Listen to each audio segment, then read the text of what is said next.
مرکز کے زیر انتظام خطہ جموں کشمیر کے اننت ناگ میں ضلع انتظامیہ نے ایک حکم نامہ جاری کیا ہے، جس کے تحت پبلک پارکوں و مغل باغات سمیت دیگر سیاحتی مقامات میں صرف ان سیاحوں کو داخلے کی اجازت ہوگی جن کے پاس ویکسینیشن سرٹیفکیٹ یا کووڈ منفی رپورٹ ہوگا۔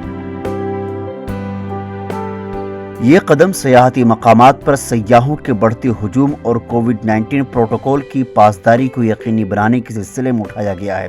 تاکہ کرونا وائرس کے پھیلاؤ کو پھیلنے سے روکا جا سکے۔ اچھا آرڈر کیا ہے کیونکہ آپ نے دیکھا ہوگا کہ کئی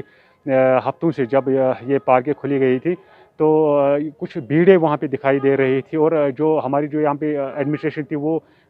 غفلت کی نیند میں تھی، وہ کچھ نہیں کر پا رہے تھے۔ تو جو گورنمنٹ نے آرڈر کیا ہے کہ پہلے ویکسین لوگوں کو کرنی چاہیے اور پھر وہاں پہ جانا چاہیے، تو اچھا آرڈر کیا ہے۔ اس آرڈر کی وجہ سے لوگ SOPs فالو کریں گے اور وہ ڈریں گے کہ مطلب کوئی ایسا یہ جو وائرس ہے پھیل نہ جائے۔ Additional district magistrate chief executive officer DDMA Anantnag کے جاری کردہ حکم نامے کے مطابق سیاحتی مقامات اور پبلک پارکوں پر کووڈ-19 SOPs کی پابندی کو یقینی بنانے کے لیے سول اور پولیس انتظامیہ کی مشترکہ ٹیمیں تشکیل دی گئی ہیں۔ ETV بھارت کے لیے اننت ناگ سے میر اشفاق کی رپورٹ۔